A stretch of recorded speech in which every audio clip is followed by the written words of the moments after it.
Okay, we're back. So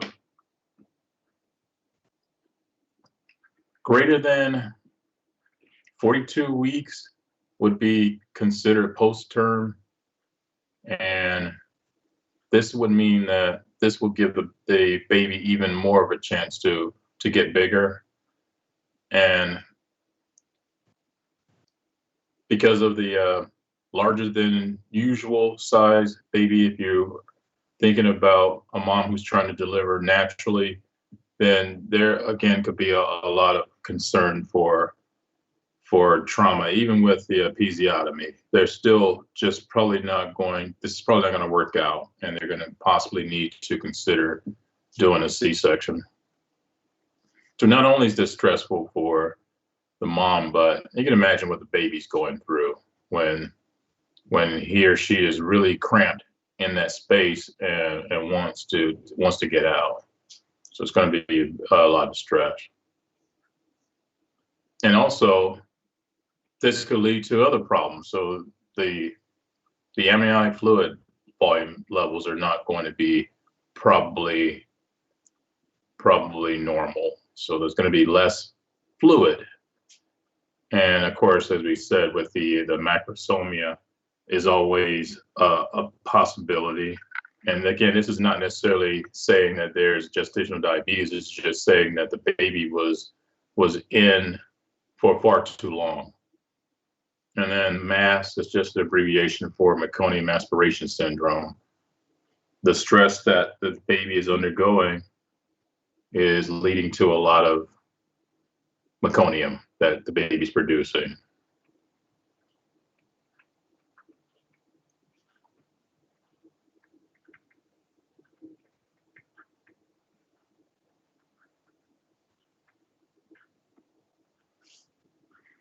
Okay, and of course, very traumatic for the baby. And this is an example of shoulder dystocia, which would mean that there's going to be some nerve damage.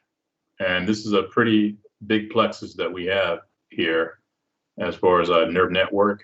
And if any of it is damaged, then this could mean like long-term neurological impairment of that arm.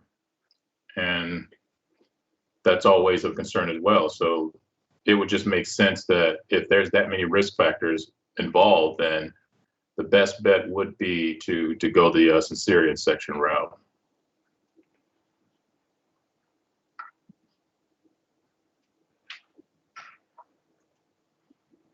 All right, so of course, this is like the staple as far as the follow-up assessments and follow-up evaluations throughout the pregnancy, is that they're going to be checking to make sure that everything is on track as far as, is the baby looking to be appropriate as far as the size, and also does there appear to be normal volumes of amniotic fluid as well.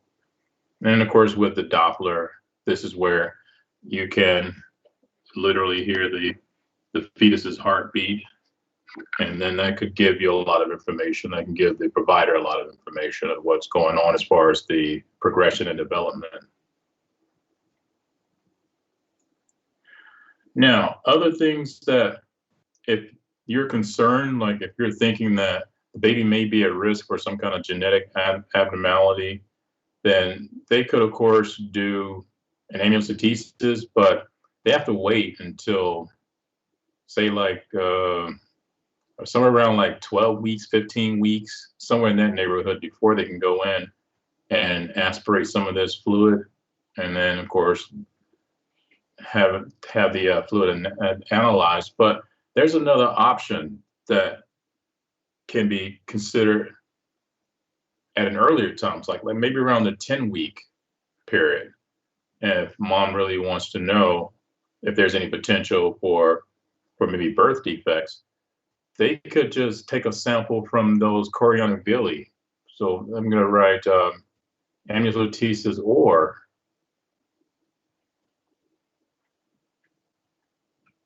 chorionic villas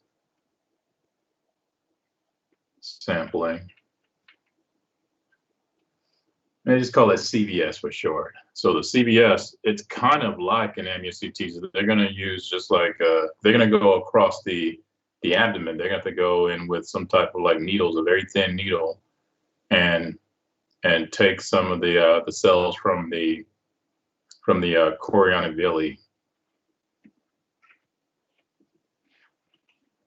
But either way, each test has got its advantages and disadvantages. Of course, the main advantage with doing the CBS is it could be done a little bit earlier than the amniocentesis.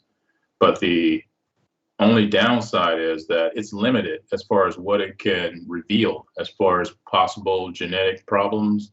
I mean, it could definitely screen for things like your Down syndrome and like your trisomy X and, you know, all those other types of problems. But if you really want a comprehensive evaluation, your best bet would be to do the amniocentesis.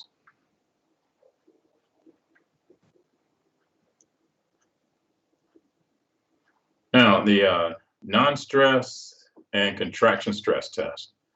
So this is more or less just looking at what will happen to the fetus's heart rate and what will you predict is going to happen during the birthing process. So it's kind of like it's a little bit opposite of what we would normally think. So like during contraction, the fetus's heart rate should start to slow down, and then as soon as the contraction subsides, then the heart rate should go back up. Now, when they do this kind of test, they're kind of seeing like how soon does it happen? Does it happen pretty soon after the contraction starts, or does it take a little while before it responds to that contraction? And then also they look at how quickly does it return back to normal. And those together can help predict if the baby's going to be in trouble during especially in a long labor process. And so this is another thing that would lead them to believe that, well, this baby is probably not going to do well with a normal delivery, so we'll probably do a C-section instead. And the only thing I could say about that kind of assessment, if it's happening inside of the hospital, if they're doing the test inside of the hospital, again, you'll be on standby for any of those kind of things that come about. So if they determine that the baby's heart rate is really not responding the way it's supposed to, because they were already planning on doing just, a normal delivery in the birthing room, then they'll probably have to quickly change their plans. They'll contact you so that you can meet them in the OR or in the L&D's OR. So that way they can go ahead and get the C-section done, and then you could be there to do your rapid assessment after the baby's been delivered. And then here we're just looking at some of the options that we have for delivery. You can either have they're going to use different instruments, of course, between the OB and the assistant. They're going to either use the forceps or that vacuum extraction. And of course, this is going to temporarily reshape the baby's head, but then over time, it should go back to a normal shape. All right, so now here, so this is kind of like the previous stress test that we were looking at, the CST, but this is a little bit more here. This is really pinpointing and looking to see exactly when does the baby's heart rate drop. And so on this picture right here, we have late decelerations, and that's a problem. So that just means that the baby is probably hypoxic.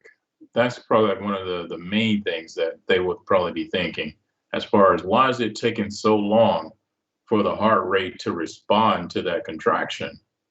So that would be almost like an automatic, we got to quickly get this baby out and again do a C-section if there's been determined that there's a lot of late decels. That's what they'll call it for short. deceleration is a mouthful, so people will just say decels.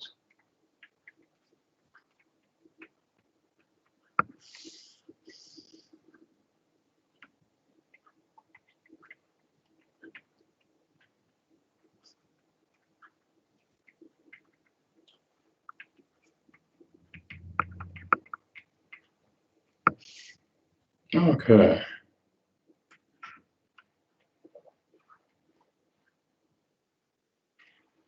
And then here's another option that they have to, this is also to kind of keep track of what's going on with the baby. They could go in and insert a probe, and it's called a fetal scap pH monitor. They're going to take this little device, and it's like a corkscrew, and you screw it into the baby's scalp. And this is during the birthing process. So that's the only time you're going to be doing something like this. So they'll go in and then they'll check to see, they're checking really to see what the pH is doing.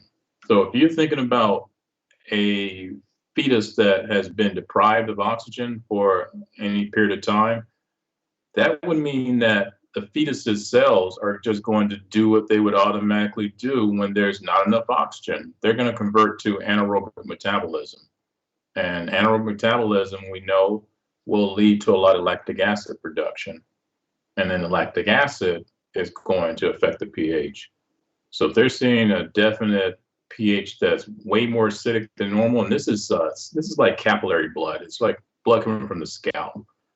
But if they're noticing that this pH is really, really low, then that would probably mean instead of continuing with normal birthing, let's just go ahead and do a C-section. So these are all mainly like, let's see if it's safe to continue to proceed naturally. And if not, it's just too much of a risk. Or we just don't have enough time, or the baby just doesn't have enough time. So then what'll sometimes happen is you may get called to one of these deliveries and the baby's already out and this scalp pH probe is still connected to the scalp. So the first thing that you'd have to do is take it out. You'd have to, why they would leave it in place, that I'm not sure. Because this was probably like one of those situations where they were monitoring the pH and then they were still concerned about the pH throughout the entire birthing process. And then when the baby was now delivered, then, they just leave it in place because maybe the baby really started to deteriorate rapidly. And then again, they call the delivery team and say, you need to get to room blah, blah, blah, and see what's going on with this baby. So again, the easiest thing to just remember is righty tighty, lefty loosey. So when you take this thing out, you just have to unwind it and get it out of the scalp, and then go into your process as far as making sure the baby is dried, keep them warm, and then then it leads into like your APGAR assessment.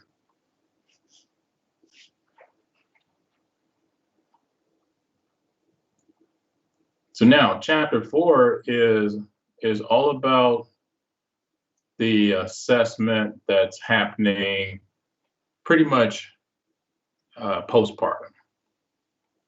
So that means that you're going to have to now really focus on the baby. And we'll talk about, of course, the whole process. It's like, what are you expected to do to get your baby stabilized? And then APGAR is something that needs to be done. And that's going to be, of course, a tool for decision making. And then we look at these terminologies here again, the large for gestational age, small for gestational age, and et cetera. And then we identify the vital signs that are going to be considered to be problematic. And then the apneic spells, there's something that we can anticipate when it comes to babies who stop breathing. There are just certain things that they don't respond well to. And what their usual response will be is to stop breathing. And when they stop breathing, then the heart rate drops. So then how do we recognize when the baby is not doing well or when the baby's in respiratory distress? Some of it would be pretty obvious, but then there's some things that it won't be that straightforward, but you'll know that this is a problem that's causing them to stop breathing or it's causing their heart rate to drop. And then there's something we can do at the bedside to check to see if this baby really does have a pneumothorax, especially if it's an intubated patient, if it's an intubated baby, then we're going to need to do a rapid assessment to check, because you won't have time really to wait for an x-ray. Even though a lot of times, at least the places I work in the nursery, they would have their own little x-ray machine on standby, and the x-ray technician would like have it parked on the outside of the unit. So that way, anytime they get a call, they don't have to worry about taking the machine to the nursery because it's already there. They just have to go to the nursery and then they go from there. But it's still not guaranteed how long it'll take the x-ray technician to get there. So we have something that's very simple that we could use to check to see if there's a possible pneumothorax. And then in the end, it's just kind of all about like history. And this is not too much different from, say, like an older person's history as far as what you're looking for in the chart or what needs to be documented in the chart.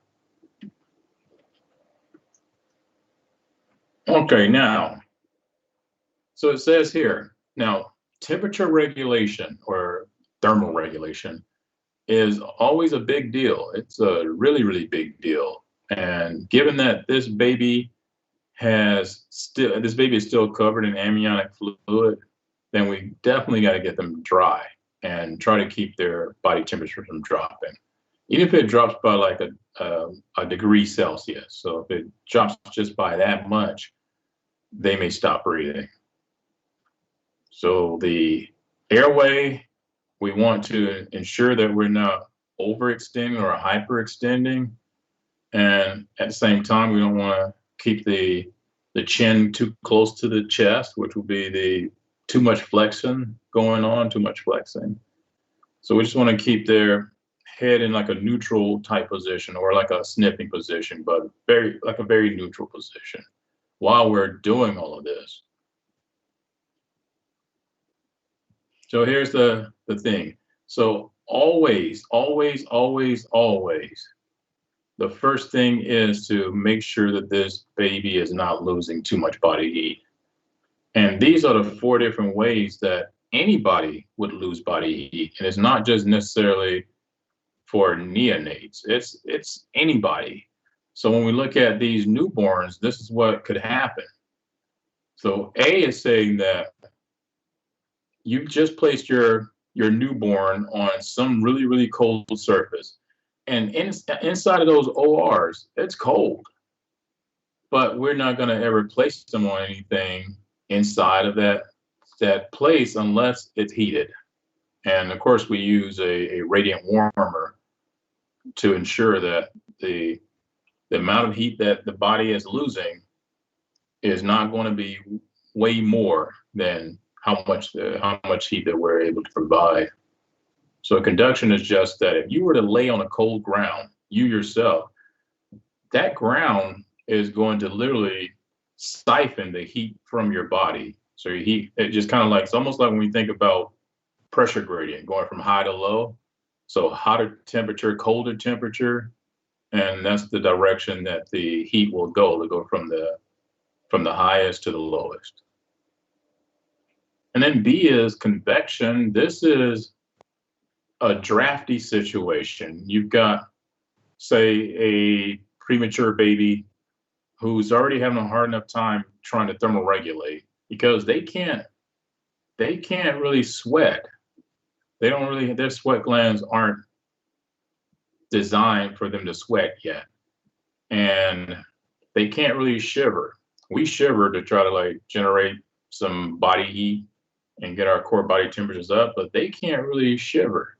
But they will still try to compensate by breaking down. They got a lot of like brown fat, so they'll try to like break down that brown fat to get more energy, but then it comes at a price. The more brown fat that they're breaking down, the more oxygen consumption is going to be needed, which means that they run the risk of becoming very hypoxic. So it's kind of like one of those weird things. Baby's too cold, that could lead to apnea, that could lead to hypoxia.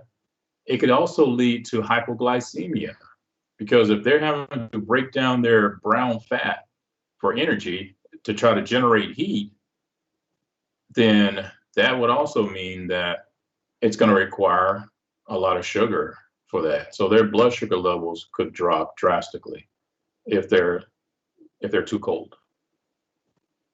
So back to the convection here. This is an example where the baby's been placed near a drafty door or something, or a drafty doorway. And literally, as that cold air passes over the body, it picks up the body heat. We have convection ovens that we use to cook with, and it's the same principle.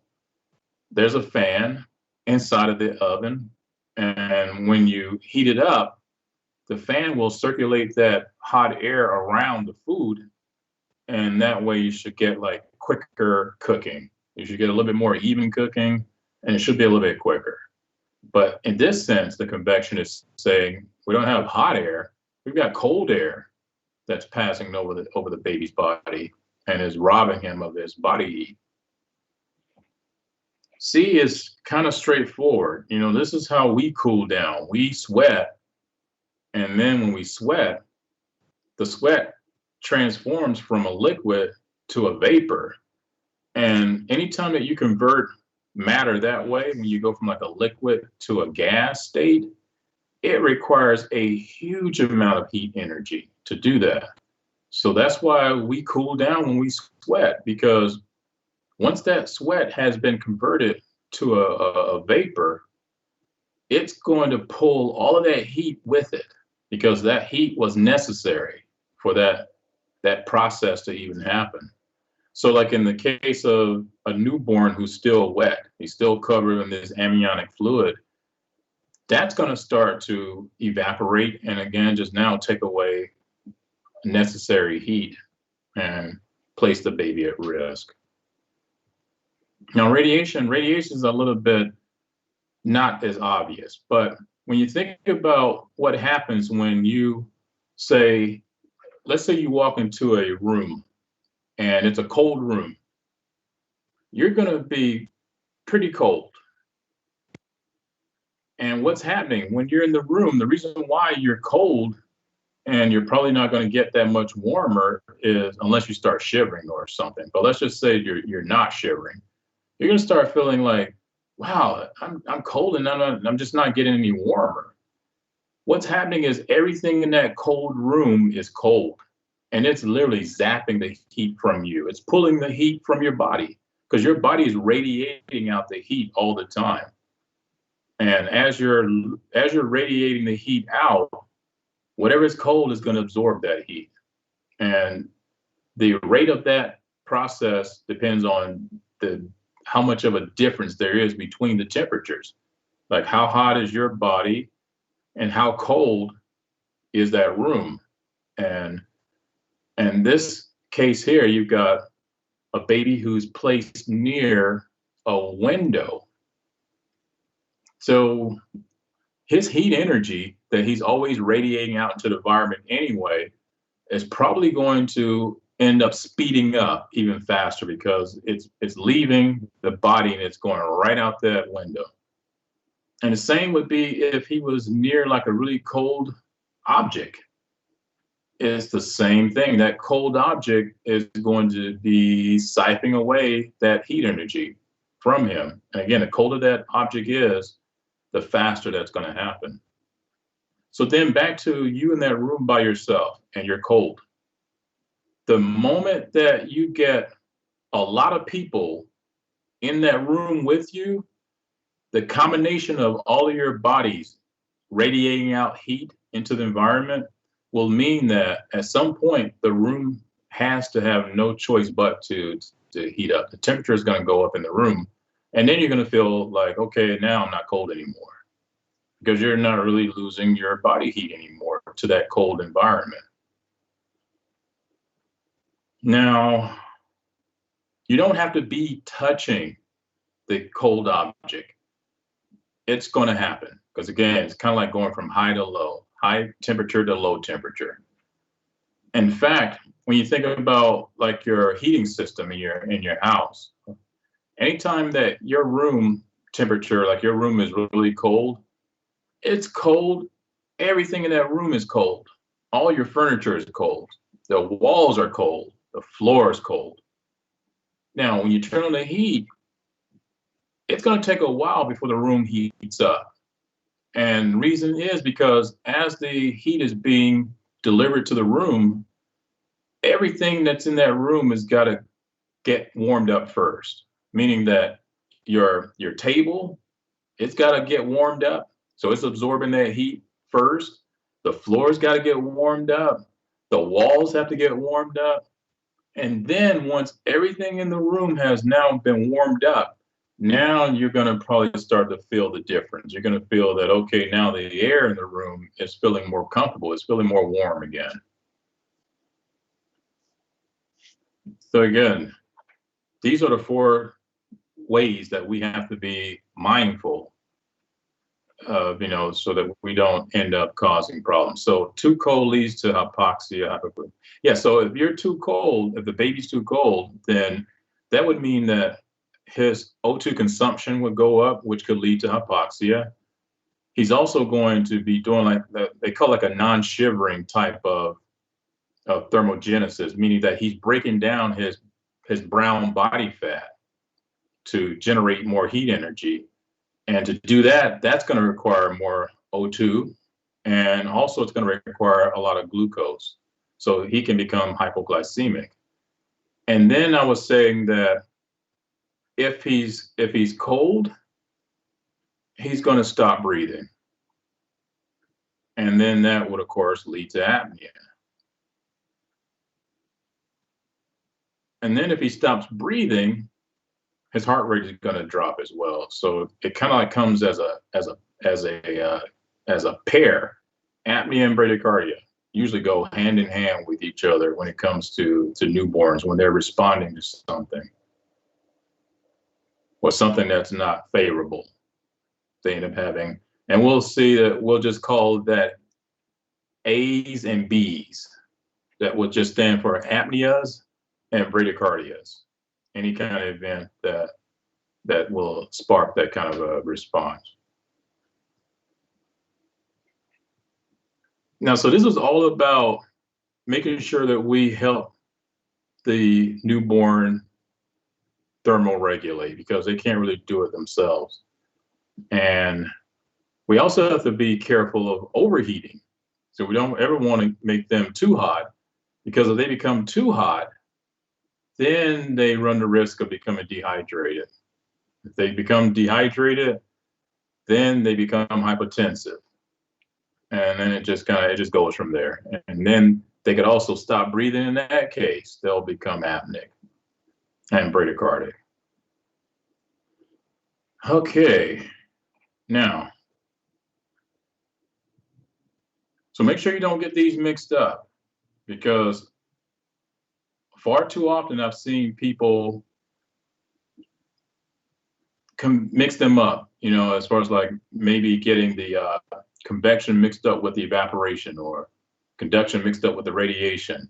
But as long as you can kind of like think about it and use these examples and see what's exactly going on and why the heat is being transferred, then I think you'll be okay as far as keeping them straight in your mind.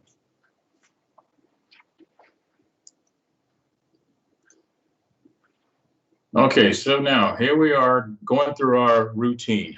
And of course, as we were saying, if you can't keep your baby warm, your newborn warm, then that would mean that he's going to have no choice but to try to break down the body fat, or at least the brown fat for energy. That's going to require a lot of oxygen. And that may be a problem because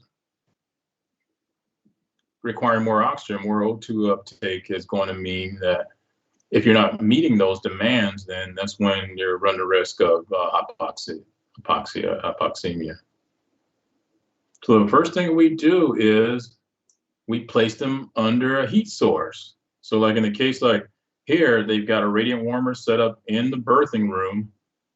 And even if you were in the OR, if they were doing like a C-section, you have your radiant warmer set up there. So that way, the very first thing is get them under that warmer and then get them dried as quickly as possible. Dry off all of that amniotic fluid. And then this right here is just to say, these are some of the things that you can find. Like you're really doing multiple things at the same time. You're trying to get them stabilized. You're trying to get them dried off, trying to get them warmed up. But you're also looking to see if there's any problems. Like what if this was a very quick delivery? They had to do like an emergency C-section. And no matter how careful they are being like with their scalpel and their other instruments, then they can sometimes still cause a problem. Like right here, they say blood streaks. This may not be a problem, but what if that was a big gash on the head? It has to be documented. Or if you see any bleeding anywhere else, if it's not related to an actual open wound kind of bleeding. And then this vernix, this is that protection I was talking about earlier. They have to have some means of protecting their skin while they're in utero, literally in that little jacuzzi, as some students have called it in the past. Like it's like a little baby jacuzzi in there. It's warm. It's they're floating, and they're happy until they get too big and run out of space. And then also during delivery, that vernix helps to ease that process as they're moving along during delivery. And also it says it's kind of like a biofilm, so it's going to really help to protect the baby skin. And then of course the bluish discoloration, and that's expected. No baby really is delivered fully pink. And of course that goes with the APGAR scoring system that's coming up in just a little while here. And back to this side right here. These are the cutesy looking little temperature probes. They're usually like cut in the shape of like a little heart or something. These are meant to keep track of the baby's temperature, obviously. And it's connected to the radiant warmer. So that warmer will now be able to switch on and switch off as it needs to, because you'll have it set for a certain temperature, like make sure the baby's temperature stays within, stays around this temperature. And then it'll just adjust the heat as it needs to. Now, the airway. So as you're warming, and then you position, or you're warming, you're drying. Well, let's do it in the right order. We're making sure the baby's warm. We got them under the warmer. And then we work on the ABCs. So the airway, we want to make sure that we have the head in like that neutral sniffing type of position. And then if there's something that needs to be cleared out, then we start with the mouth first, and then we suction out the nose. And the logic behind that is, if you don't suction out the mouth first and you try suctioning out the nose first instead, what if he starts to gasp? And if he starts gasping through his mouth, then there's a lot of stuff that's probably in there that's going to get aspirated. So at least that way, if you start with the mouth first and get it cleared away, and then you go to the nose. Now, if he gasps, then there's really nothing there that should be heading into his airways. And then the meconium, they'll know. They'll look at the amniotic fluid, like the OB is going to be able to determine if there's been a lot of meconium produced. And they'll say the meconium was stained, the fluid was stained. So the fluid is stained, then chances are some of that meconium has made its way into the baby's airway. And then also, if you were to go into the mouth, like with a laryngoscope, and look at the vocal cords will usually be discolored as well if there's a lot of meconium that's been aspirated. So it says here, only suction your non-vigorous infants with meconium. And what they mean by that is they're not saying only use your bulb syringe to suction a baby who has meconium staining and that baby's not really active. So that's not what they're saying. They're really talking about doing that deep suctioning. So like with that meconium aspirator that I was trying to demonstrate yesterday, that you attach to the ET tube. So you intubate, attach the meconium aspirator, and then suction below the cords and apply suction as you're pulling the ET tube out. That's what they're referring to here. So in other words, like if you've got a baby who's meconium stained and he's very active, he's moving around, he's thrashing around, then you'll just be using your bulb syringe just to ensure that there's nothing that's obvious in the mouth, and also like with the nose as well. So this is the meconium aspirator, and it's connected to our suction tubing. And be careful with suctioning, even with the bulb syringe, because again, anything that you do that overstimulates the baby can cause some kind of reaction. Like in the case of that bulb syringe, if you're going too far into the mouth, and I've seen some people go really far with that bulb syringe. It's just probably a level of comfort. If you've like done it millions of times before, then you'll probably know the right amount of, as far as like how aggressively you can be with that bulb syringe. But in most cases, that bulb syringe can trigger a vagal response. And if that's the case, then the heart rate's going to drop. So once again, if the meconium stain issue is obvious, then if he's not really moving around or she's not really kicking, screaming, or whatever the case is, and they look like they're very just like weak, floppy, not really doing anything, especially the heart rate is less than 100, this is where the guidelines have changed over the years. This is automatic. If the heart rate is less than 100, you're not going to waste time doing this. You're going to jump right into positive pressure ventilation. You're going to take your ambu bag and you're going to start ventilating. So again, this is only like when everything else is okay. As far as like the heart rate is not less than 100 and they're not really moving around that much. And if it is completely obstructing the airway, then you could do this. If you can do it like once or twice. But anytime that you see the heart rate is less than 100, don't hesitate. Start positive pressure ventilation immediately. And that would just unfortunately mean that if there is some meconium that's still in the upper airways, it might end up getting pushed down into the lower airways when you're doing your back mask ventilation. But that's just the chance that you have to take.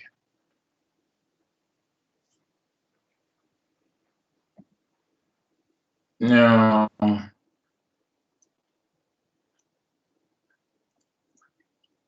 stimulation, of course, it's all about, so we've warmed him, we got him on the warmer, we positioned the airway, and we've cleared away anything if there's something that needs to be cleared away.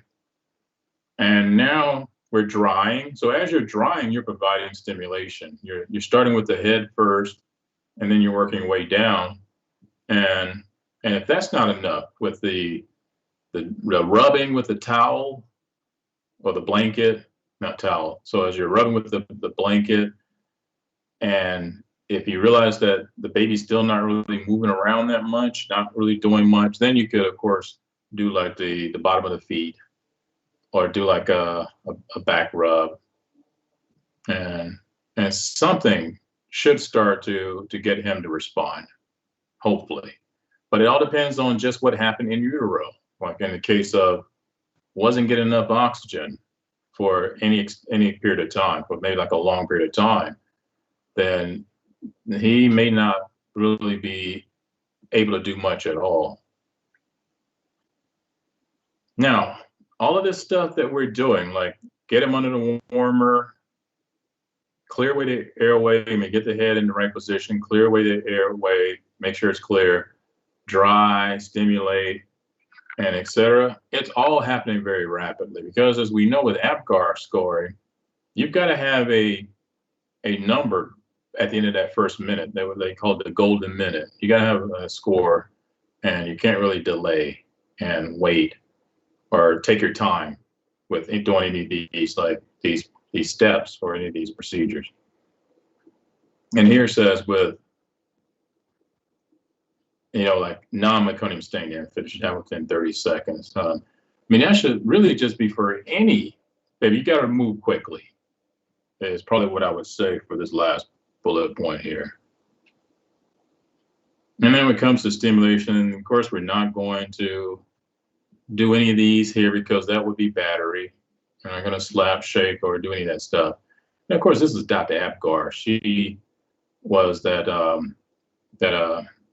she was an OB anesthesiologist who came up with this scoring system, trying to find a better way to evaluate what's going on with this baby neurologically, and also to kind of like forecast and predict what's going to happen later in life as far as cognitive abilities and that sort of thing. All right, so these are the 5 factors. And of course, it's heart rate, respiratory effort, tone, irritability, and skin color. But we always want to make the acronym kind of match with what we're trying to evaluate. So that would mean that, well, of course, 0 to 2, and 1 minute and 5 minutes is usually the standard, but then sometimes you may have to go a little bit longer. So you may have to do like a 1 minute, 5 minute, and then follow up after that 5 minute with another score. And if the score is not improving, say like you got 0, I mean, 0 for every category is really bad, as you know. And even if you've gone in and done CPR, if you couldn't even get them to improve slightly, or like in the case like the score is still 0, then chances are, because you'll make sure that the baby gets transferred to the NICU as quickly as possible, so that way you can do your mechanical ventilation. But with that kind of a score, it doesn't really look good as far as the outcome. Now, here we are with our parameters here. The heart rate, respiratory rate, skin color, and irritability and muscle tone. Now, the respiratory rate, we know that it's going to be pretty hard to try to count respiratory rate. But then sometimes I've seen some examples where, they're asking you to do APGAR, and then it would give you a respiratory rate, like the respiratory rate was 44. So I'm scratching my head, like, how exactly are you counting respirations with this newborn? Especially if they're, if they're like, if they've got an irregular breathing pattern. So we just look at it overall as just like, what kind of breathing pattern do you see? It's going to be pretty obvious. Are they not breathing at all? Or are they kind of like doing some weird irregular breathing pattern? Looks like they're struggling maybe, or are they screaming their lungs out? If they're screaming their lungs out, then you could be pretty assured that respiratory rate is just fine. And then also the color of the skin definitely isn't reliable, but the heart rate, that's why I was saying, anytime the heart rate is less than 100, you got to jump into action. You got to start positive pressure ventilation, because out of all those 5 factors, the heart rate really is the one that's going to tell the story.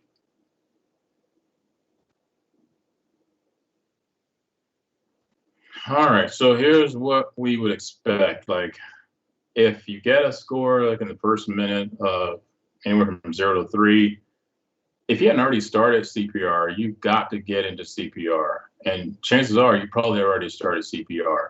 So that would mean that you're probably doing something like bag mask ventilation, chest compression, and you may be already intubating the baby. And that'll all happen before that first minute.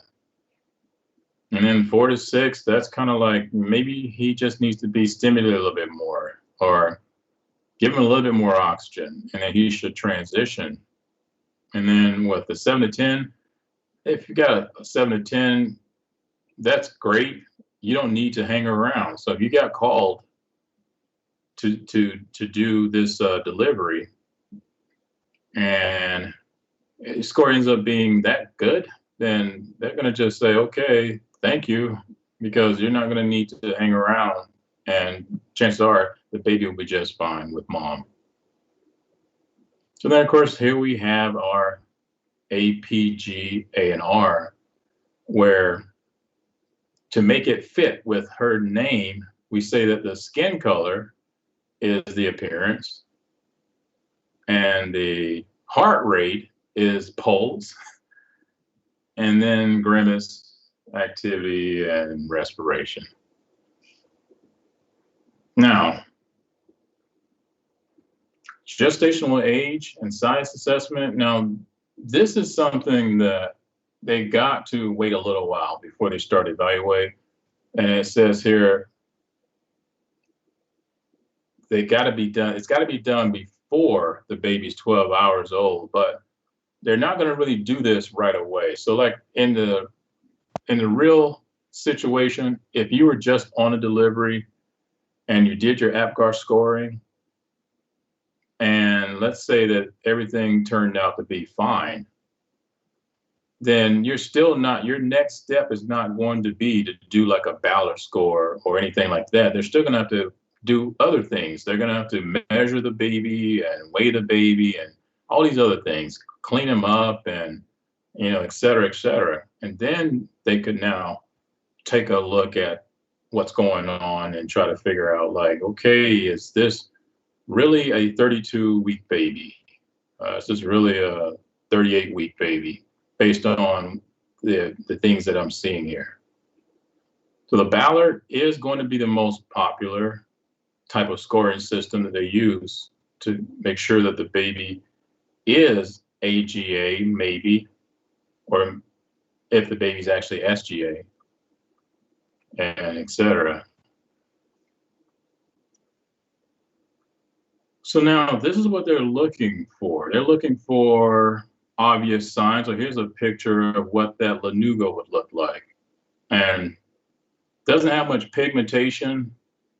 And as the fetus gets older, it starts to disappear. So if you're seeing a lot of it on the baby, then it just will be an automatic, hey, I'm a preemie. I didn't have a chance to fully develop yet.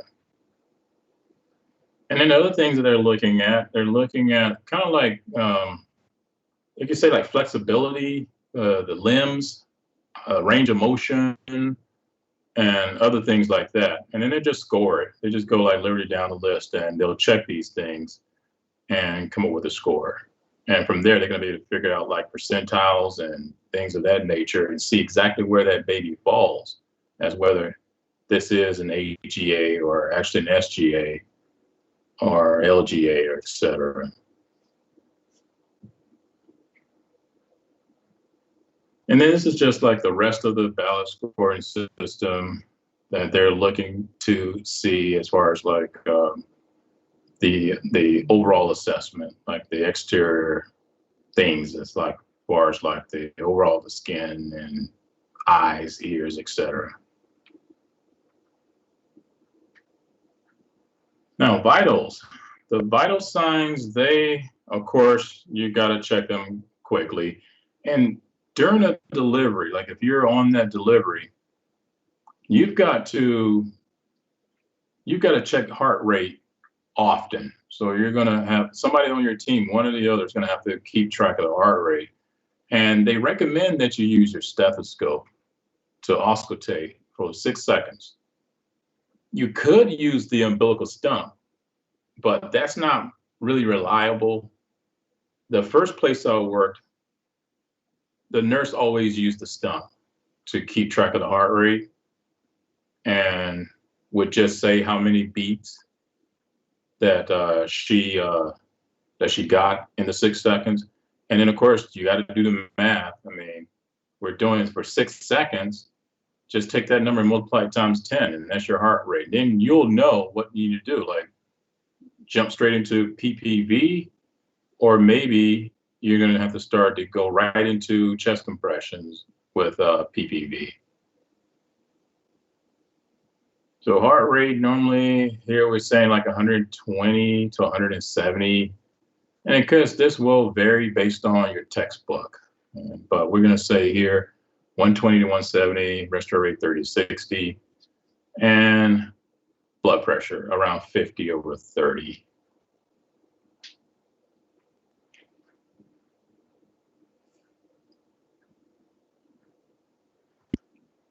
Now, so again, as you're doing your steps of getting your baby stabilized, you're also looking for obvious signs of injury. Because again, it could have been a case where the baby had to be delivered very quickly, and then that could, of course, lead to some problems. So this is a case where maybe this was a macrosomia situation, and he was born naturally. And unfortunately, he ended up having some damage to his left brachial plexus. And if that's the case, then why is he holding one arm up? Because they usually do that. If your baby's lying on his back, they usually keep their arms up, and then they will keep their legs up as well, or they'll flex their legs. But here it is, he's got one arm up and the other arm is just kind of hanging down there. So then that would be suspicious. Like, what's going on?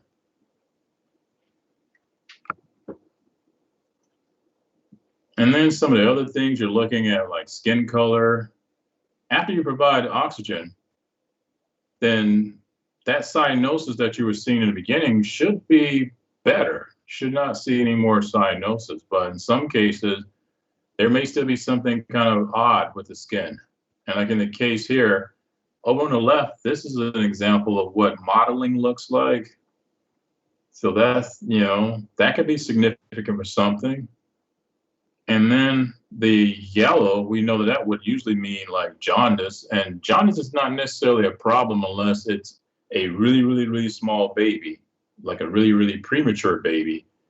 And the levels of bilirubin are extremely high. And then that would place him at risk of like brain injury or brain damage. So they would have to, of course, consider doing like the phototherapy with the Billy lights, as they call it. And the really, really, really small, like the micro preemies, they may have to use a Billy blanket, which is just a little blanket that has a concentrated light source that's going to shine through it and do the same thing. Convert that bilirubin into something that's going to make it easier for the liver to process. So it's going to make it more like it's going to dissolve easier into like water, and then that way your baby can now poop out that bilirubin like normal, like it should have normally been able to do. So this is just to show you. This is more or less we'll just call this like a birthmark. So they like the Mongolian spots. With some races, this is normal, and it wouldn't be a concern. It wouldn't be like, oh my goodness, this poor baby, there's a problem with his coccyx area.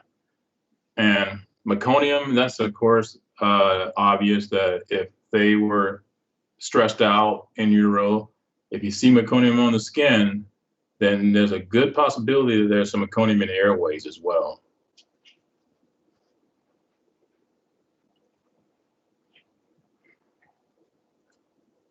Now, respiratory function. So what do we expect to see in respiratory distress? So first thing is the periodic breathing. This is what freaks out a lot of new parents because they probably weren't made aware that newborns will sometimes they'll just stop breathing. It's not like they're going to just stop breathing and never start again. It's just like they'll be breathing, then they'll just kind of stop for a little while, and then they'll start breathing again, and that sort of thing.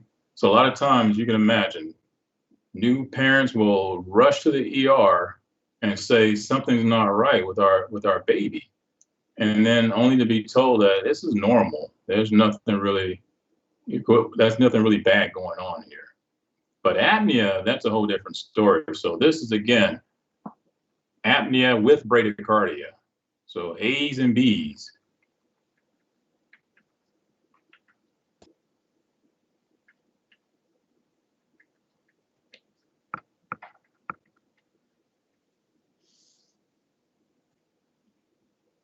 And then nasal flaring, that's just natural. That's a natural body response to trying to get more air into the airways. If you make your nasal passages a little bit wider by flaring them out like that, then that will take care of a lot of that resistance to airflow. So we know with Poiseuille's law, the smaller diameter of that tube, the more resistance there's going to be. So this is that way of inherently just fixing that problem, or at least trying to address it. No one has to teach this newborn how to flare his nostrils. It's just going to be instinctive. And you can even see like some asthmatics, like older patients, if they're having some distress, it may not be full-blown distress yet, but look cllosely at their nostrils. If you see that their nostrils are slightly flaring a little bit, then that could be the beginnings of their attack. I mean, they may start to feel that, hey, it's coming. I can tell that it's coming. And then that might be like the pre-warning, I guess you could say. Expiratory grunting, this is just literally the baby is making this noise like he's trying to pass his bowels. So he's like taking in a breath and he's going. So what he's really doing is he's trying to increase his FRC. And again, this is another one of those natural instinctive kind of things that just happens naturally. So let's say that he still has a lot of fetal lung fluid in his alveoli because he didn't get born naturally. He didn't get the squeeze that would normally get rid of a lot of that fluid. So if that fluid is still around, that means that there's a lot of atelectasis. And how do you treat atelectasis? You need positive pressure. We've been talking about PEEP for the longest. PEEP and CPAP is going to help to increase your FRC. So then this is baby's way of trying to do that. Generate his own PEEP by bearing down like that, just making that kind of a sound. Now, is he really in distress if he's grunting, or is he just trying to pass his bowels? Sometimes it's the other. It's not distress, but it's actually him just literally trying to do a BM. But you have to look at everything and add it all together. The retractions, their chest wall compliance is very high because everything was designed to be able to collapse on delivery. And that would mean that the ribs, they're pretty much just cartilage. Everything is just meant to just be able to be squeezed.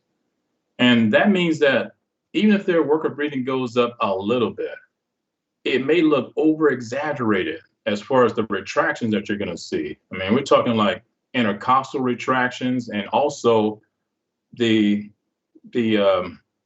substernal retractions as well. So we still don't dismiss it. We don't say, well, your chest is still pretty soft. Everything is still soft. And that's why it's so easy for everything to get pulled in like that when you breathe in. But that's still abnormal. And we just have to be prepared to to intervene and possibly do something to help. The seesawing, that's like the paradoxical abdomen situation where the diaphragm is tired and now the abdomen and the chest are going in different directions when they're both supposed to go in the same direction. And then breath sounds.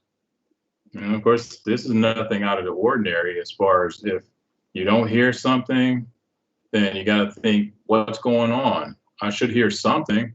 So if you don't hear anything at all, then you got to start thinking, like, if this is a baby who's already intubated, is the ET tube now in the right mainstem bronchus? Or is there something else going on? Is there pneumothorax or et cetera, et cetera?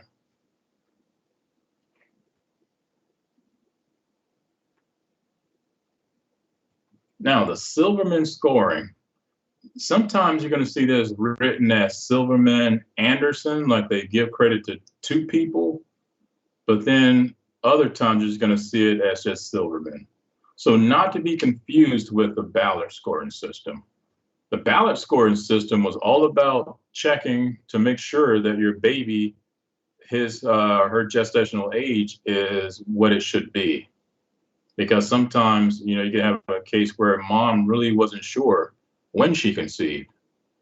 And then it's just kind of like a guessing game until the baby's born. And then it can do like this Ballard scoring system to really kind of fine tune and see exactly where the baby is as far as gestation. But the Silverman scoring system is all about what we were just talking about with respiratory distress. How much distress is the baby in right now? So a score of 0 is going to be no problem. Like the baby's just fine. The higher the score on this system, the more distress there is. So in other words, it's the opposite of APGAR scoring. So with APGAR scoring, we know the higher the score, the better. But with this one, the higher the score, the more distress that the baby's in at the time. And these, of course, are all the different things that they're going to be evaluating, or these different categories and so forth.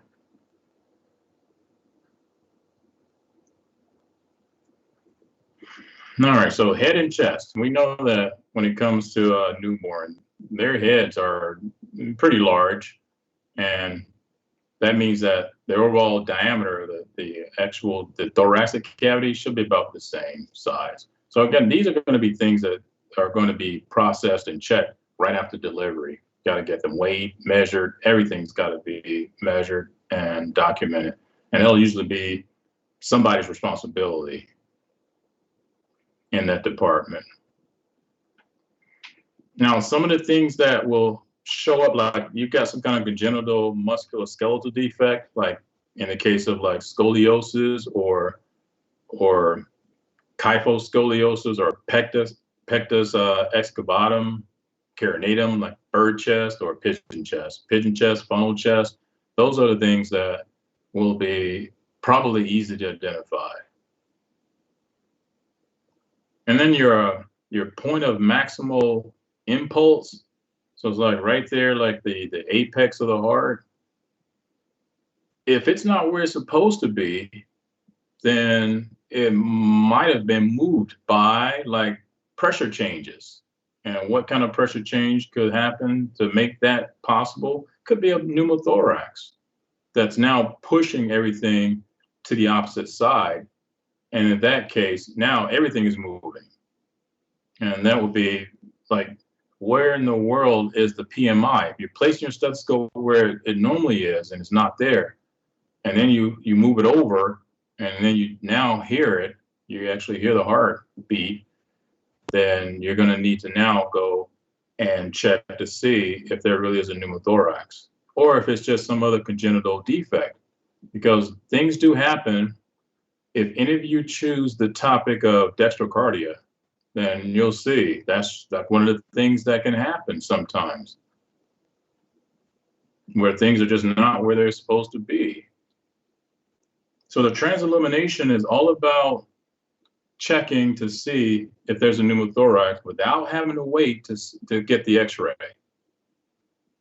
So then we say you gotta shine a light through the chest, and when you're shining the light through the chest, if all you see is a little small light circle or a halo right at the point where you're shining into the chest, then that would mean that everything is fine.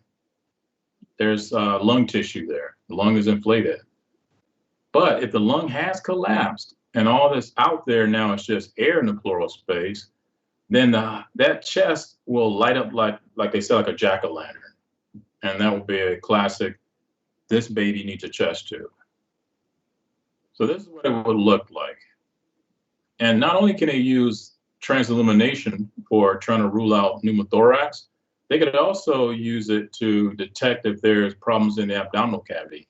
They can check for things like hernias and gas pockets and things of that nature as well.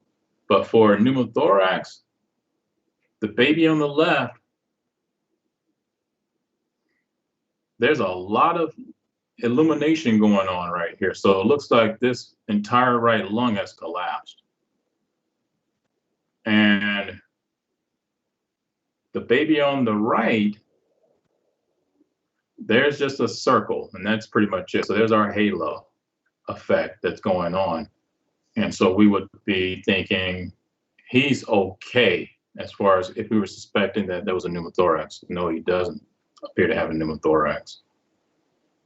Now, this device that they use, kind of expensive, but if you don't have one handy, you could also use just a regular flashlight, like one of those little pin flashlights. Just ensure that you have the room lights turned down. So just turn down the lights and then use that without using this little fancy fiber optic transilluminator. Now, cardiovascular system. So of course, everything we got to keep an eye on. And that's the whole point of monitoring. So that way you could detect a problem as it's happening or maybe see it about to happen. So with the arrhythmias, first few days, as they're saying here, you can expect that if something's going to go wrong as far as the heart, it's going to happen pretty early on. The murmurs are not really a problem. So if there's a little bit of blood that's regurgitating through those valves, then it's not necessarily too much of a problem.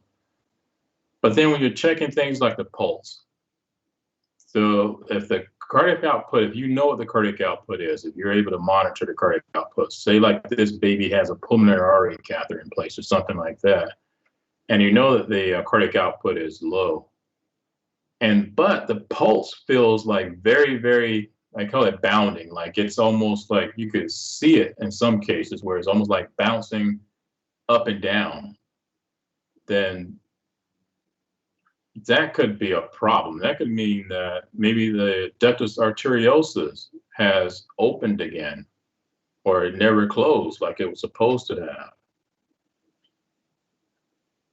And then mean blood pressure, MBP, this is like a shortcut that you could use to say that if this is a 35 weeker, then mean blood pressure should be somewhere around 40.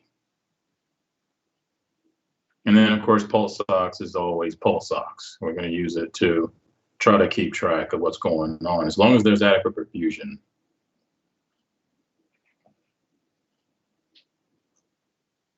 Now, the abdomen, again, you're just kind of like looking over from head to toe when you're doing it right there in the delivery room, and then even after the fact, after the baby has been admitted. If the baby has to be admitted, then you're going to continue to observe and check and see what doesn't quite look right. So anytime the belly is distended, that could mean something. That could mean that there's some fluid buildup, possibly. Or if it's a baby who's already on CPAP, that's just probably air. In which case, we got to be thinking, make sure that there's a feeding tube inserted to vent off that extra air, and it doesn't create like this distended belly. Now, a scaphoid type belly, or like a prune belly, that could mean some things. It could mean like maybe there's some weak muscles, and that's why the belly's kind of sinking inward like that. And then these other things that could happen, like the omphalocele and gastroschisis, that would be obvious because you're going to see it. It's going to be coming out of the umbilical. It's going to be coming out of the belly button, basically. Like their internal, their intestines are going to be in this like little membranous type sac, and it's all going to be hanging out on the outside of the baby. So this is something, again, it'll be pretty obvious. You'll see it right there at delivery. And then the overall umbilical cord itself, if you've got a baby who's like macrosomia, LGA, then it would stand to reason that their umbilical cord is probably gonna be bigger as well. And then you got some baby who was really depressed, like wasn't getting enough oxygen, wasn't getting enough blood, or something of that nature. And they end up with like IUGR, or intrauterine growth restriction. Then their cords are probably going to be, as they say, very, very small, very thin, maybe not much jelly. So it means that they're at risk of that umbilical cord kinking a lot and getting caught in knots, and that would only further the problem. Now, head and neck, again, we're just looking, we're checking, we're seeing. Rub that blood. If you see like some blood on the face, rub it and see if it's just like some random blood that happened during delivery, or is it really actively bleeding? And then the head shape, every mom knows that their head is not going to, it's going to be a little bit misformed, even if they were born naturally, because that's the process that happens. Everything gets squeezed. So the head is going to kind of like take care of itself. And a lot of times, of course, moms will just try to coax that along by just kind of gently massaging, but being careful of those fontanelles, so that way, you know, they don't create a problem for the baby. And then speaking of the fontanelles, they shouldn't be bulging. If they are, then of course you're going to have to get someone to look into that. You have to get the baby examined. And if they had to use those instruments, especially like in a difficult delivery, they had to use that vacuum extraction a little bit more than they would have normally liked to have.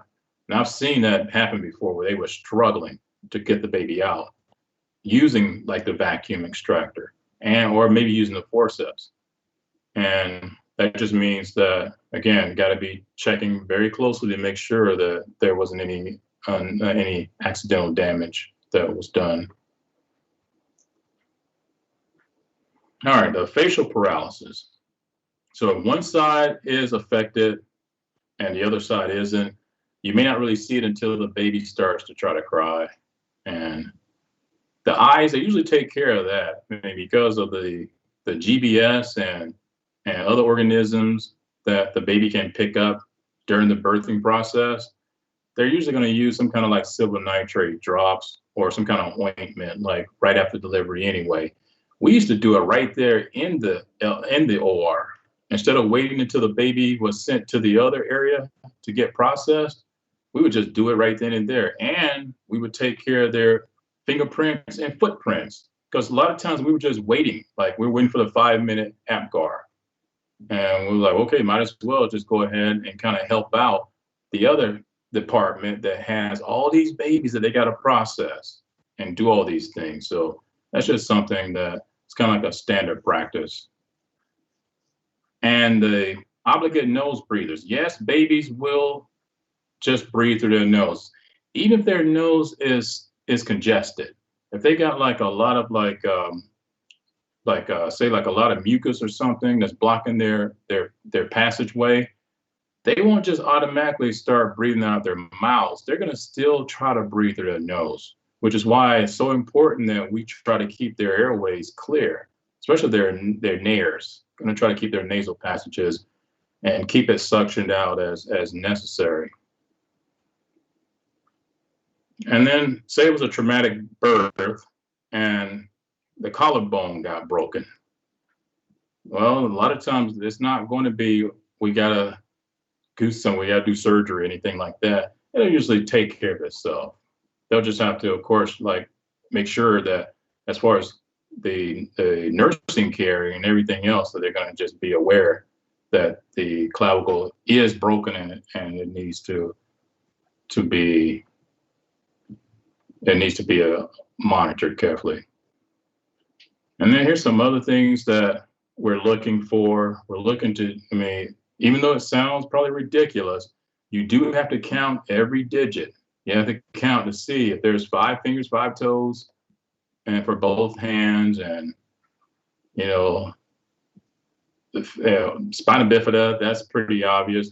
Sometimes you're going to be prepared for some of these problems because maybe it showed up in the genetic screening, and in which case, you're going to try to like keep them protected, meaning that you may have like a plastic bag that you can immediately place the baby into, and then it'll protect them, especially if you got something exposed to the outside like that, like in a case of like the gastroschisis or the omphalocele, for sure.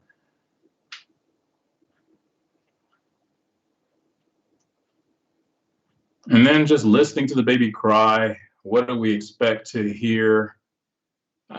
They should be screaming their lungs out, as I've said before, and that's a good sign. And you're stimulating them, you're trying to get them to cry as much as possible, because that's going to help to ensure that they're clearing out all that fluid and that they are inflating their alveoli. So then if you got a newborn who's not really doing much crying, no matter how much stimulation that you're providing, it could be a problem. It could mean that, there's something that's not quite right.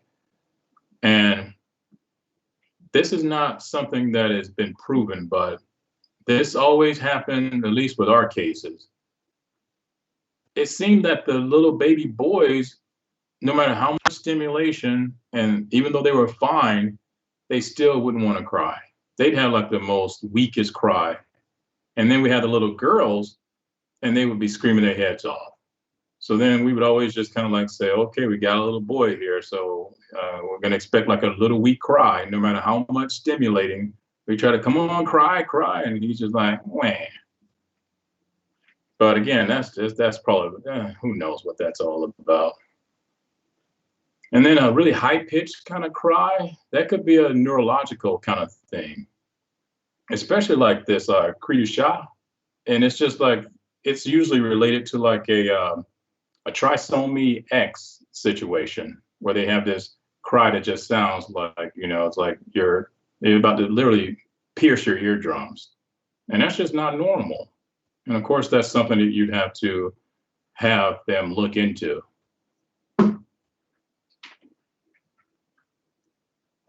All right, so neurological assessment, what do we look for? So we do as much as we can as far as neurological, and we know that there's not much you can get your patient to do if they can't follow your instructions.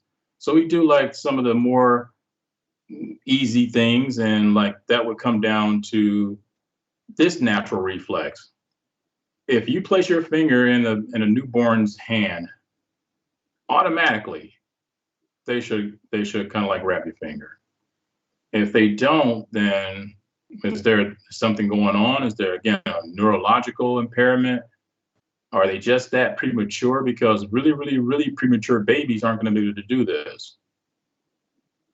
And then the same goes for like their feet. You're looking to see if their feet are going to respond like they're supposed to. The moral reflex, the NBRC loves to bait you with this. So just be prepared that they're going to see if you're going to choose to assess a baby's moral reflex. This is just something that you would expect to see happen naturally. Like the baby is just kind of lying there on his back, and then maybe he's napping, or maybe he's about to start napping, whatever the case may be.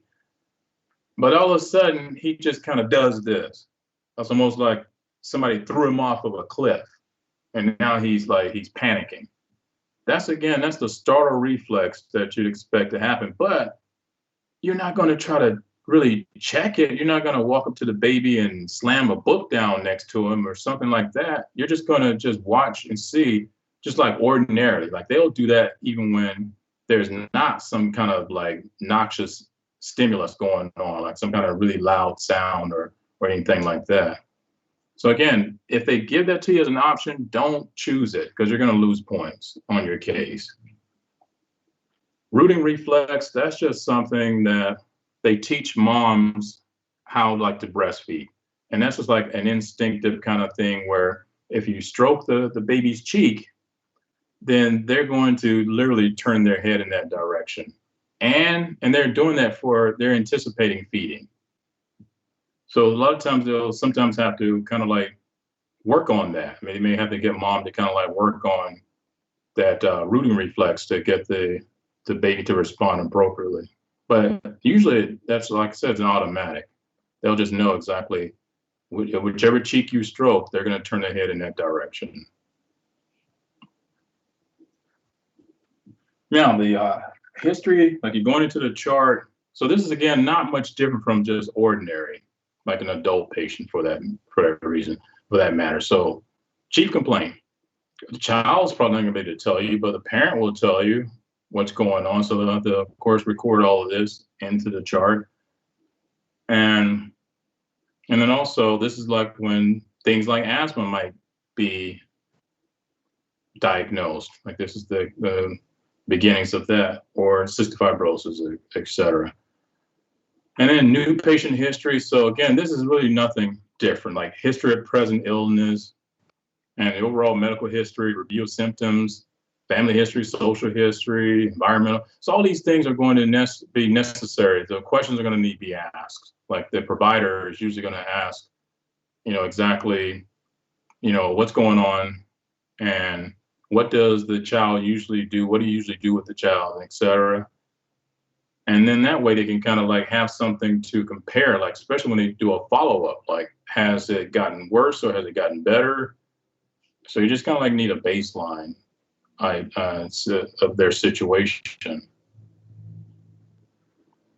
So again, follow-ups are just that. You're going to need to know if something needs to be modified.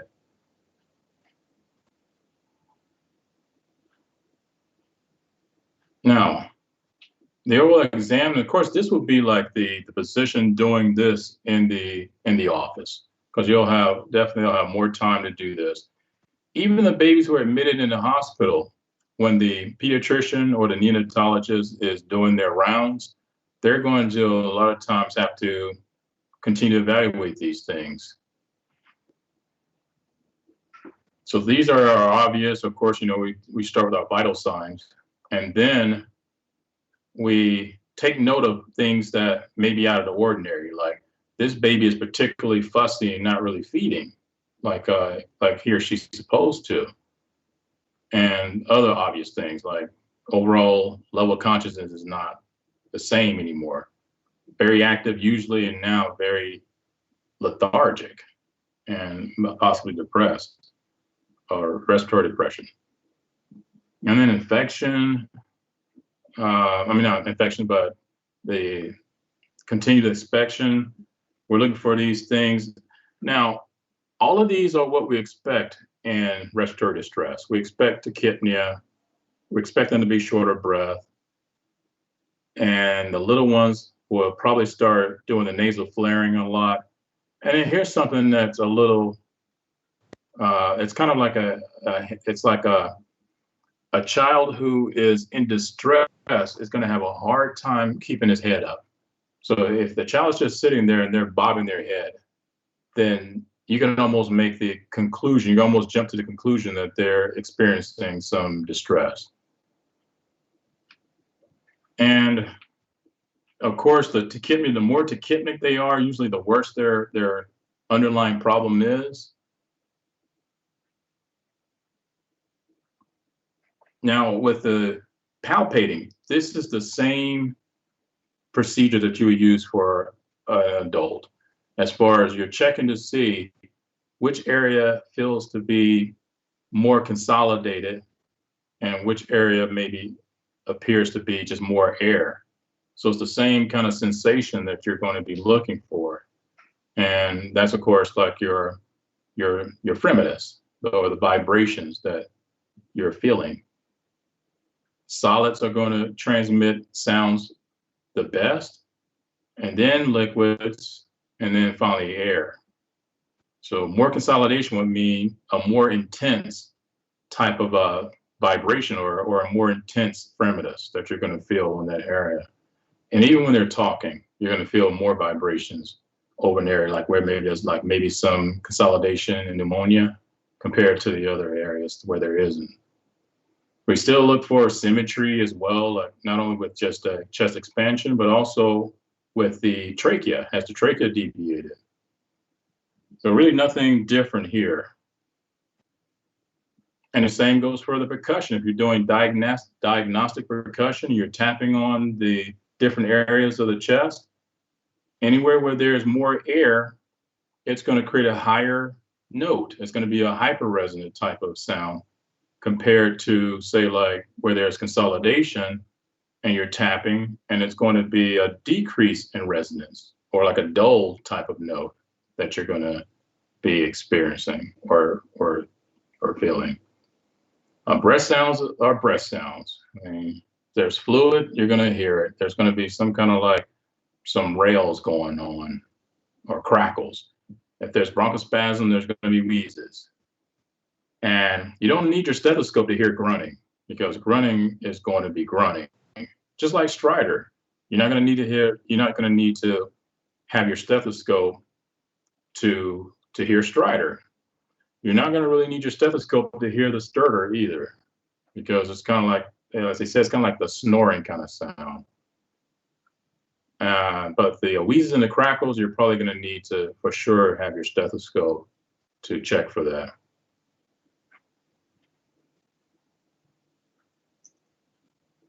And this just keeps going on. Of course, your provider is usually going to take care of these comprehensive review of symptoms and these other things when they're doing their assessment, and then it'll be documented in the chart for everybody to have access to, and so that way you can map out your care plan appropriately. And then this is saying that if there's a respiratory problem, if you don't fix it or address it, then it could stunt the child's growth. And the same would go for like cardiac. Now, cardiac is usually not the child's issue. It's always respiratory with them. And then the respiratory problem leads to a cardiac type of problem. And so that's always the main concern, is that you're making sure that you take care of whatever their respiratory issue is, so that it doesn't lead to like a cardiac problem. All right, so then the extremities, of course, the same goes for anybody who's like long-term hypoxia. You end up with having the clubbing going on, and the Shamrock sign is just also to show you just how bad the digital clubbing is. And again, these are all probably related to either poor cardiac output or, again, just hypoxia that hasn't been addressed. And labs, what are we really looking for in the labs? We're looking for mostly white blood cell. So with the white blood cell count, now for a newborn, their white blood cell count is going to be a little bit higher. So we're not going to say exactly how much, but we just know that it's going to be a little bit more than what we expect. So like in an adult, we're saying that somewhere around 10,000 is what we'd expect for our WBCs, but for the newborn, it could be up to like 20,000, and that would still be okay, because it's like you expect it to be a little bit higher. We're also looking for hemoglobin. Now, they have all that extra fetal hemoglobin in their systems, and that usually doesn't convert into regular hemoglobin until they get to like around 4 years old. But even still, they could be anemic, especially if they lost blood or they just weren't producing the red blood cells like they were supposed to, and et cetera, et cetera. And then they're always checking the blood sugar, always. Like the baby's in the nursery, they're always checking their blood sugar and managing that appropriately.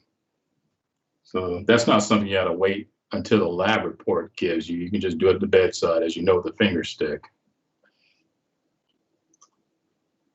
Okay, now, what's the primary concern for premature rupture of the membranes?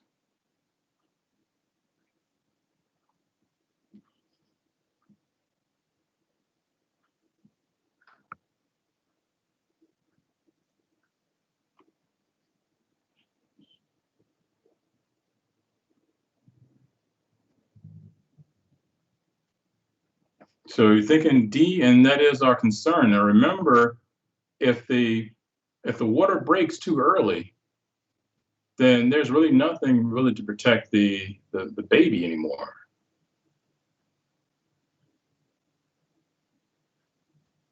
So intrauterine growth restriction could be caused by what two things here?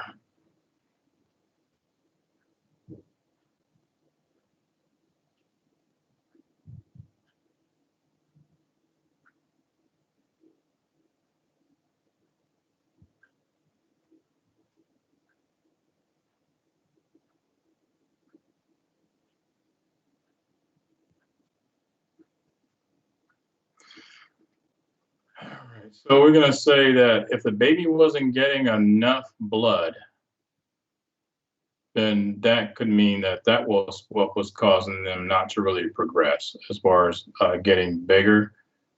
And placenta previa, that would need to be swapped. This needs to be this.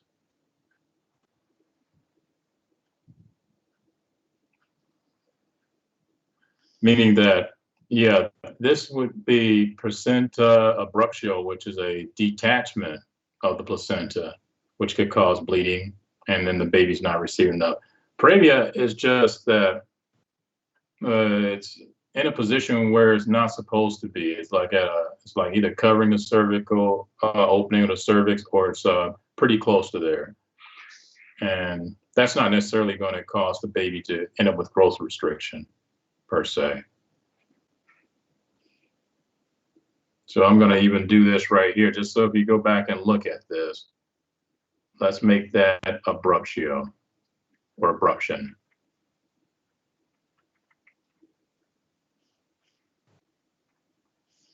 And then this would be previa.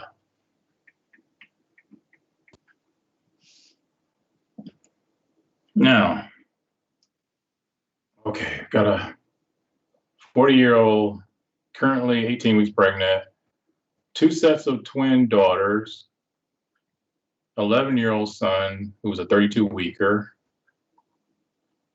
no losses. So what would her GT-PAL be?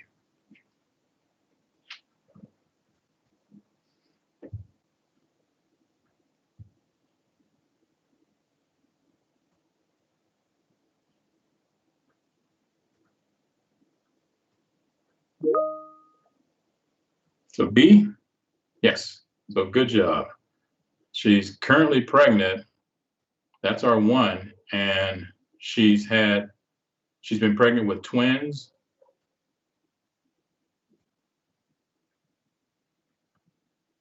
Or 2 sets of twins. So she's been delivering 2 sets of twins and the 11-year-old. So that's our 4. And then as far as term, the 38-week and the 39-week sets of twins, they count as 2. And for preemies, it was the 11-year-old son who was born at 32 weeks. and no losses. And then, of course, add them all together, the 2 sets of twin daughters and the 11-year-old, and then you got 5 living kids. All right, and this APGAR score, what will we score here?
Okay, so we'll just take it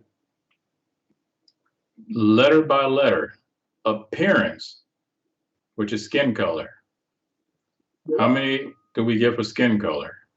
Floppy means, yeah, completely limp, just not really doing, not moving at all. So that's muscle tone. So for appearance, we've got central cyanosis, that's 0. Pulse, we have a heart rate of 11 beats in 6 seconds. So 11 times 10 is 110. So it's over 100. So we give 2 for that one. And then we have the G, the grimace. What happens when we try to suction her? So she screams. So that's 2. And then activity, that would be the muscle tone. She's floppy. So that's 0. And then for respiration, she is screaming.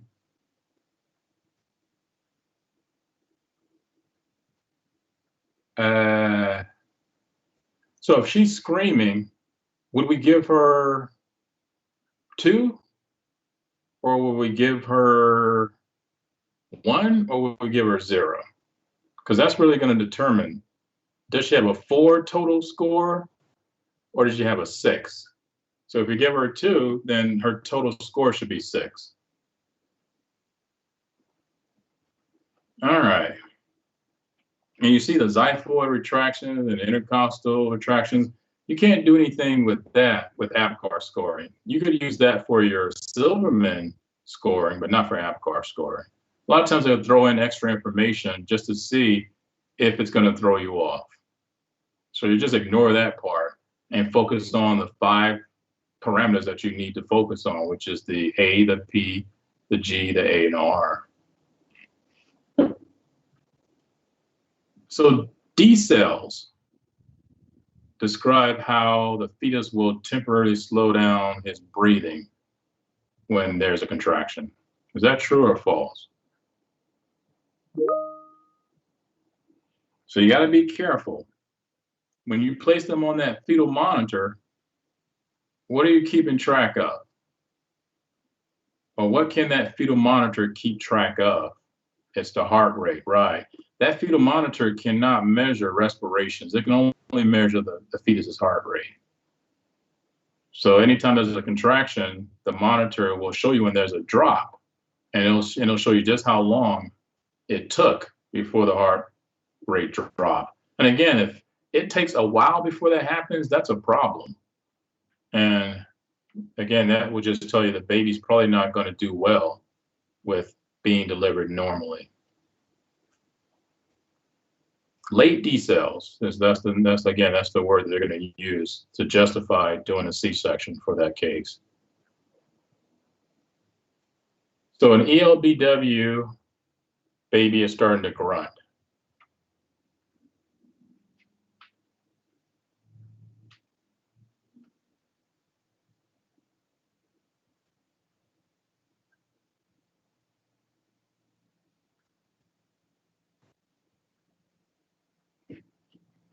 Okay, so is it because she's got an increase in raw? Is she trying to fix her air trapping?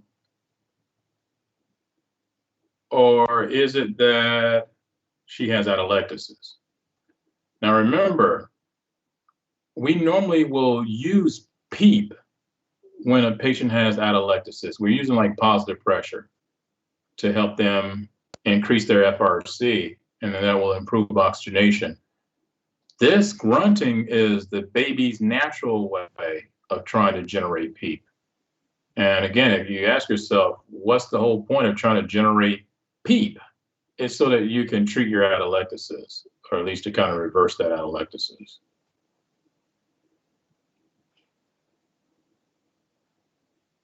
And then we've got two things that need to make sense here. You got a newborn placed on a cold table. All right, so right off the bat, you should be able to know that place a warm baby on a cold table, and that cold table is going to literally pull the heat right out of the baby. And then once the baby's body temperature drops, he's going to stop breathing. And then the heart rate's going to go after that. Okay, so that's today's information. And